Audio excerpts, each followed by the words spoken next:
Graphing the sine and cosine function. These will be our two primary graphs for the trig functions as far as most popular. We of course have 6 trig functions: sine, cosine, cosecant, secant, tangent, and cotangent. But these two we'll look at first here, and then in a different lesson we'll get to some of the others. What I did was I just gave a generic basic form of y equals sine x, y equals cosine x. As far as getting those values, you can just do a basic point plotting. So if I said y equals sine x, if I put 0 in for x, sine of 0 is 0. If I put pi halves, sine of pi halves is 1. Pi, sine of pi is 0. 3 pi halves, sine of 3 pi halves is negative 1. And then at 2 pi, sine of 2 pi is 0. So it's just following these point plotting. 0, 0, pi halves 1, pi 0, 3 pi halves, negative 1, 2 pi 0. And you can use any values for x you want. I just used some easier ones for us to evaluate. Same would be true if you went and developed points for the cosine. Right? That's where the graphs came from. No tricks there as far as how we're developing a base graph. Now, some things about it you've got to know. First off, you need to make sure that you know the basic shape. So I need to kind of work on getting locked into my mind. If I'm graphing a sine function, it looks like this. If I'm graphing a cosine function, it looks like this. One way or the other. Now, what we call these really are sinusoidal curves. So if I did a longer curve here, again, nothing really drawn to form, just kind of making something up here. If I had this longer curve, if you look from this point right here to right here, there's a sine function there. And then if you start right here, there's another sine function. And then from here, there's another sine function. And then part of another one. We obviously didn't finish, but we have really 1, here to here, 2, 3 sine functions. We would say that's 3 periods. So a period is going to be the length to complete one full cycle. Okay, the periods. So this would be 3 cycles of the sine. And I guess technically you could say it's 3 and a partial period, but it's actually 3 full periods there. So on this base graph, I've drawn 1 full period.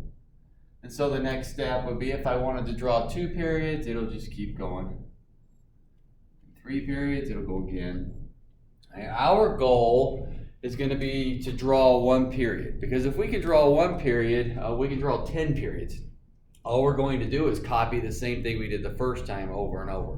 So the focus is going to be on getting that 1 period, this base shape. Now I mentioned they were called sinusoidal curves. If you look close, you can see a cosine function. Here's a cosine. Here, there's 1 full period of the cosine. 2 full periods. 3 full periods. So I actually had 3 full periods of that cosine function showing up in there. So the cosine function's really kind of the sine function shifted over, or you can think of the sine function as the cosine function shifted over. I mean, if you finish this piece right here, this point here, that would show a cosine. If you came down a little bit over here, you'd finish out the sine. So you can see both of them showing up there. That being said, a lot of the attributes are, other than the shape, every other attribute's the same for sine and cosine. We have an amplitude, a period, and then we'll talk about phase shifts and vertical shifts. The amplitude is the distance from the midline to the top, or midline to the bottom, which in this case the amplitude's 1. Same on cosine, amplitude's 1. Midline's right here on the x-axis. Up 1, down 1. Some people like to think of the amplitude as like half the overall height. The overall height's 2, half of that's 1. But it's really the distance from the midline. Think of like a wave in the ocean. If you think about a wave in the ocean, the horizon's the midline. So you've got this horizon here, this is the midline, and this wave coming up above the horizon and going below the horizon, all the way through. So in other words, in essence, if we said that something was, when they talk about hurricanes and things like that, or big storms, and they're saying, hey, you know what, there's an 80-foot wave. Okay, 80-foot wave is 80 feet in amplitude. So from the horizontal, that midline, the horizon, it's 80 feet high. Technically, that wave is 160 feet high, from its highest point to its lowest, because it would be 80 above, 80 below the horizon. That's referring to the amplitudes, the height. Period 2 pi, the standard period of the cosine and sine is 2 pi. I showed the points before as far as the sine. If I kept going with points, it'd start over in the same shape. So we just start repeating the same shape. Think of it back on the initial stuff we learned in trig about going around the circle. From 0 to 2 pi, that's going around the circle one time, and then all of the sine values or cosine values will repeat themselves after you go around that second time. So period 2 pi, standard period. General form. I gave two general forms here. The only difference is sine and cosine as far as which one we're working with. The amplitude will always be the value in front. Amplitude's value. So if I look back at these guys, the value in front is a 1. Amplitude was 1. If I change this to say a 2, if I put a 2 here in front of this sign, it would still start at 0, 0, but it would go up to 2, back down to -2, and up. Same with cosine. If I put a 2 in front, it would start, instead of starting at 1, it would start at 2, come down through pi halves, go down to -2, and then come back up to +2. So an amplitude. So an amplitude bigger than 1 is going to take the graph and expand it up vertically. If it's smaller than 1, here's my base graph, it's going to shrink it down. Period 2 pi divided by the b value. The b value is the coefficient of x. So whatever the coefficient of x is, 2 pi divided by that would be the period. In these two cases, we'll get some different examples up here. In these two cases, the coefficient was 1 on x. So 2 pi divided by 1 is just 2 pi, that's going to be the period. So here's my standard 2 pi period, whatever it may be. Right? If my period gets longer, then it's going to take this long, say, to graph the function. Standard period gets shorter. It's not going to change the shape. So let's just kind of make something up here. If I said that this was a 2 pi period, then maybe this is a 4 pi period. So it's longer, still same sine shape, just took longer before it completed the cycle. Right? If this was the standard period, it became shorter, maybe something like this. Still that sine shape, but that period is taking the graph and moving it out or moving it in based on that length. Phase shift. The phase shift was also what is known as the horizontal shift. Now, in algebra, you did some horizontal shifts where you moved the graph left and right, and you did a vertical shift where you moved it up and down. In trig, they call the horizontal and the phase shift, so it's still what's moving the graph. So we're going to take this sine or cosine function, kick it over to the right, or we're going to be here and move it over to the left, one or the other. Right, so we're shifting that, transforming that. It's going to be the c value over the b value. Now these two we had over here, they're the base forms. You don't see any minuses or pluses in there, so that's not going to move it either way.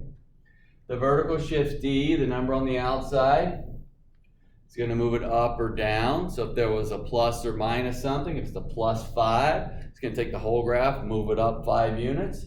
If it's, say, a -2, and here's my graph, I'm going to move it down 2 units. So it's shifting the graph up and down. It will never change the shape, sine or cosine. Now you should remember from algebra, say parabolas, absolute values, cubic, something like that. When you had a plus or minus inside, it moved the graph left and right. when you had a plus or minus on the outside, it moved the graph up and down. Relate it back to that, it's the same idea. So what we're going to do here to start with is identify these pieces so that we're prepared to create a graph. We're not going to create a graph on these first problems. So we're just going to look at finding these pieces. If we can find the parts, we can create the graph. So if I said y equals 3, I'll just say number 1. Y equals 3 sine 2x minus pi plus 1. Now we're going to identify the different things. One of the things that I like to do is identify my shape. It kind of gets me in the habit of knowing, all right, what it is I'm trying to graph. Right? For me to be able to graph something, I've got to identify all of these parts and know what's going on. So the exercise right now is we're just going to find the parts so that we can work on looking at the equation and telling what's going on. So as soon as I see sine, I'm going to draw my little sine shape. Just to, again, I think it helps me remember what it is I'm graphing. I'm graphing that shape. Amplitude is the number in front, 3. Period is 2 pi divided by the b value, and in this case the b value is 2, so the period is just pi. You can reduce that down to pi. So basically my sine graph has been stretched up amplitude of 3, and instead of a 2 pi period, it's bringing it in a little closer. The phase shift, I'm going to put PS for phase shift. It's going to be right pi halves. So remember, minus on the inside from back in algebra moves it right. Plus on the inside would move it left. So I'm saying right, there's the C over the B. Pi over 2, C over B. And then that vertical shift is going to be up 1 because I see a plus 1 on the outside. That's where I'm going to create my graph. So I want to be able to look at the equation, find all the different pieces. So we'll get to some graphs. So let's get a couple more of these in where we're just looking for the parts. F of x is 2 cosine 3x plus pi minus 2. 2 cosine 3x plus pi minus 2. Cosine, here's my shape. Again, doing that little sketch, it's not really doing much but helping me remember. It helps me remember what it is I'm graphing. Amplitude, 2. Period, 2 pi over 3, the b value. Phase shift, plus, so we're going to go left this time, pi thirds. And then that vertical shift down 2 because of the minus. That's where my graph is moving to. So cosine shape, amplitude 2, period 2 pi over the b value. Phase shift left pi thirds, left for the plus, c over b, and then down for the minus 2 units.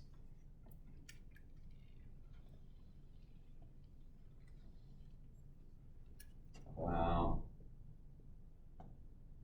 Let's go g of x, and I'm just, again, kind of mixing up y, f of x, g of x. We get used to seeing the different things. Negative cosine x minus pi, and we'll leave it like that. So there's definitely not as big an equation as something like this one down here, number 2, but we still got to identify all the pieces so we know where this graph's going to. Cosine, all right, cosine is this shape.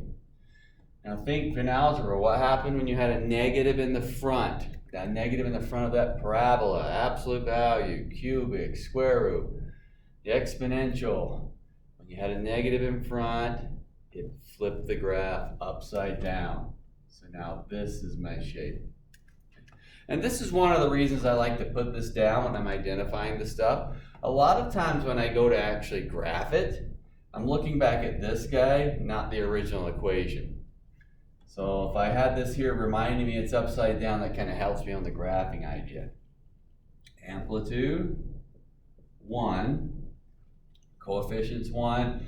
And I know a lot of times, like, wait a minute, there's a negative sitting there. Wouldn't the amplitude be a -1? Amplitude is just referring to that distance from the midline. That's why it's just a 1. The negative flipped the graph over, so it's just distance. Period. In this case, it's just 2 pi, because there's a 1 there as the coefficients. 2 pi over 1 is just 2 pi. Phase shift, we're going to go right, pi. C, which is pi, over 1, which is just pi. Right, because of the minus, it did not have an up or down vertical piece, so that would be the only parts that are affecting my graph.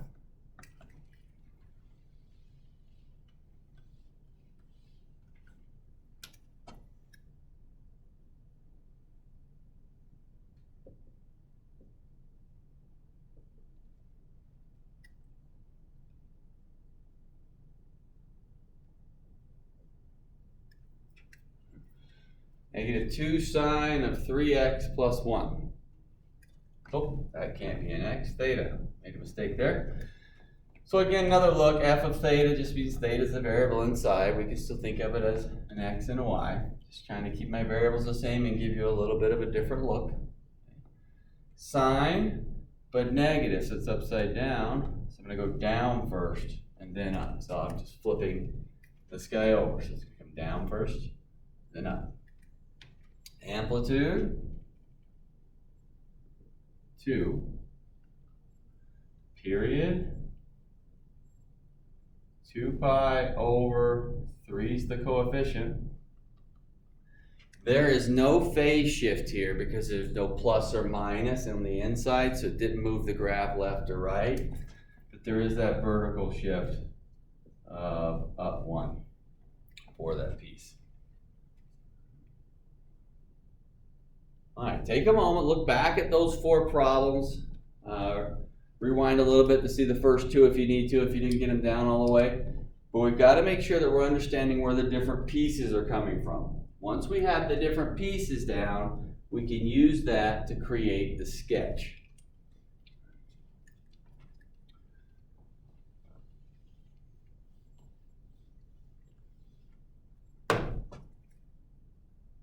Alright, so now we're going to say sketch 1 period of y equals 2 cosine 3x minus pi plus 1. Now, they're not, and every one you graph's not going to have like a period change, a phase shift change, a vertical change, and an amplitude change. Some just have only one of them. But if we kind of get them all in at once, we can see how they're all affecting the graph. All right, so the first thing I'm going to do is what I was doing in the last 4 problems, just find the parts. So when I look at this guy, I am thinking, all right, cosine graph, something like that. Amplitude 2, up in front, period, 2 pi over 3. And then for my shifts, the graph's going to go right, pi thirds.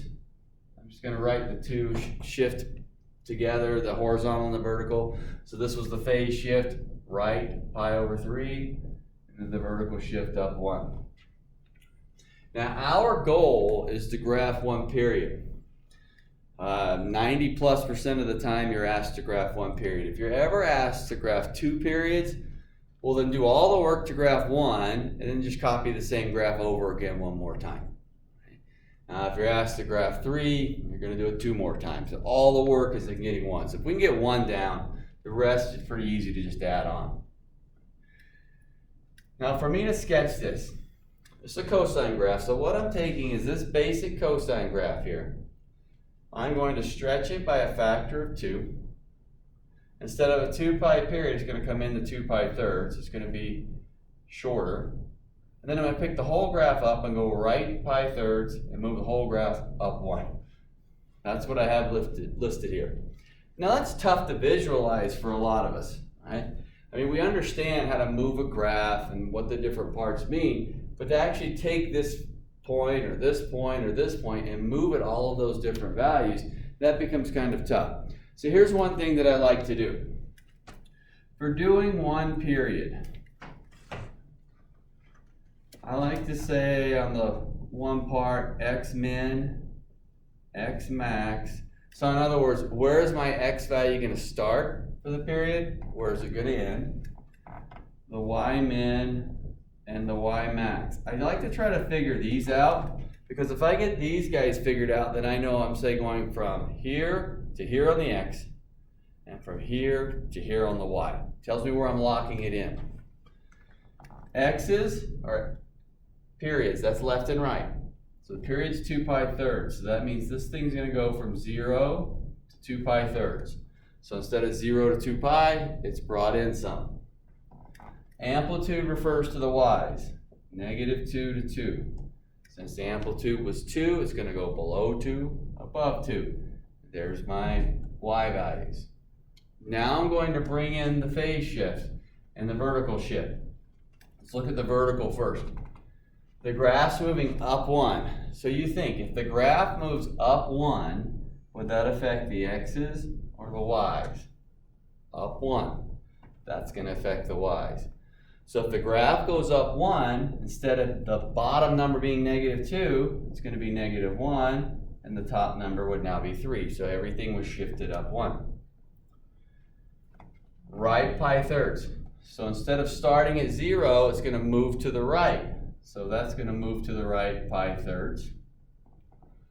And if I move to the right pi thirds from 2 pi thirds, I'm at pi, or 3 pi thirds, which is pi.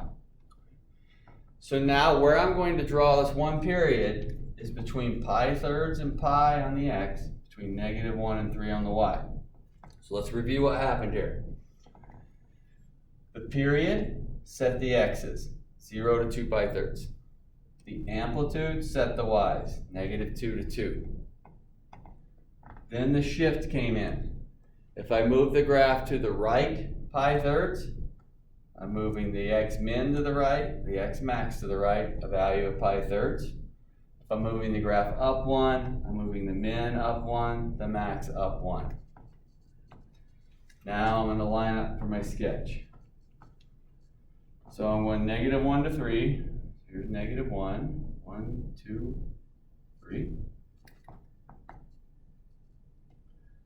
Pi thirds to pi, so I'm just going to count by pi thirds. Here's pi thirds. Pi halves, pi thirds. Here is 2 pi thirds. And this would be pi or 3 pi thirds. And again, I'm just trying to count or put my tick marks on here just based on what I'm working with. Now I draw my graph. This is my shape. It starts at pi thirds, and look at cosine, it starts at the top. So pi thirds, I'm at the very top. Cosine ends at the top, so at pi, I'm at the very top. In the middle of the graph, it's at the bottom, so 2 pi thirds would be at -1. There's my bottom. Here's my sketch. My cosine graph. So I can actually, and a lot of times, sometimes you'll see tests or something, hey, you know what, identify at least 2 or 3 points or however many. Well, there's 3 points right there. You got pi thirds 3, pi 3, 2 pi thirds, -1. And we develop that from this. So my goal, quickly get these guys. That's what's going to help me figure out where the graph is. I'm going to use that to set up where I'm going to start and end the x's, how low and how high I'm going to go on the y's. I can get those points in there and then just draw my graph. This right here, not a necessary piece. I think it is very helpful. The only difference would be if you're a very visual person, then you can see kind of transforming this graph into this one. Okay? A lot of us, when we're first looking at this, that's not going to be the case. So we can use this to help us develop these pieces. Then we know right where to draw our graph. Let's get a different one up here. Let's go one period of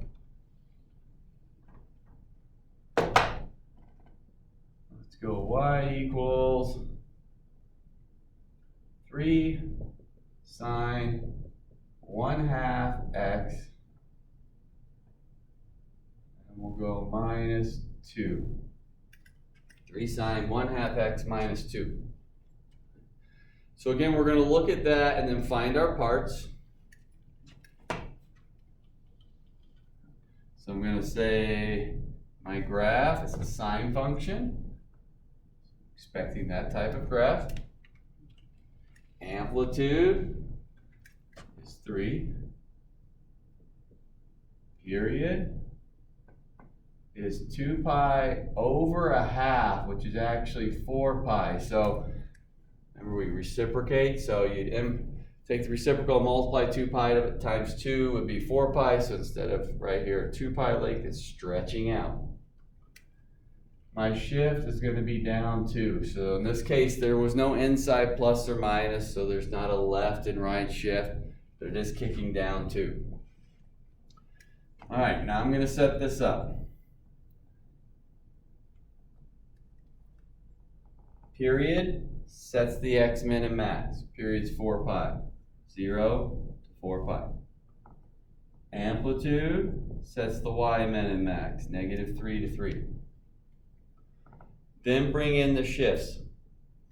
Down 2. Down 2 does not affect the x's. Remember, left and right are x's. Down 2 affects the y, so this is going to be -5, 1. So I just moved from -3 down 2 units to -5, from 3 down 2 units to 1. So now my graph. So 0 to 4 pi. For me, I'm just going to count by pi's. I mean, sometimes you're given a grid with markers already on there. You can decide what's what, but if you're freehanding it, just count by whatever you want. I might as well count by pi's if I'm going from 0 to 4 pi. Up 1, down to -5. 2, 3, 4. All right, there's -5.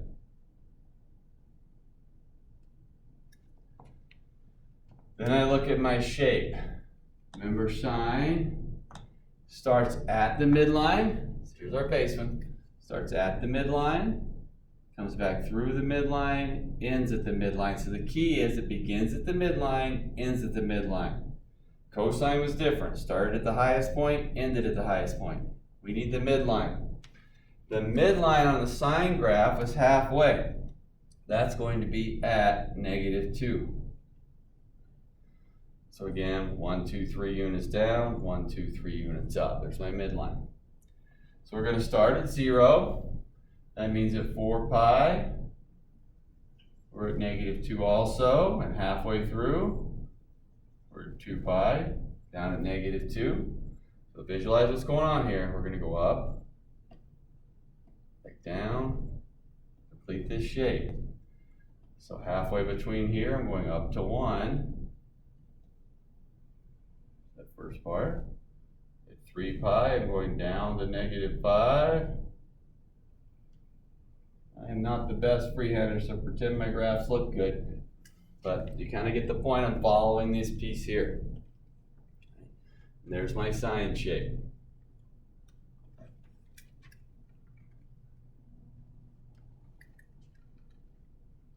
How about let's go sketch one period of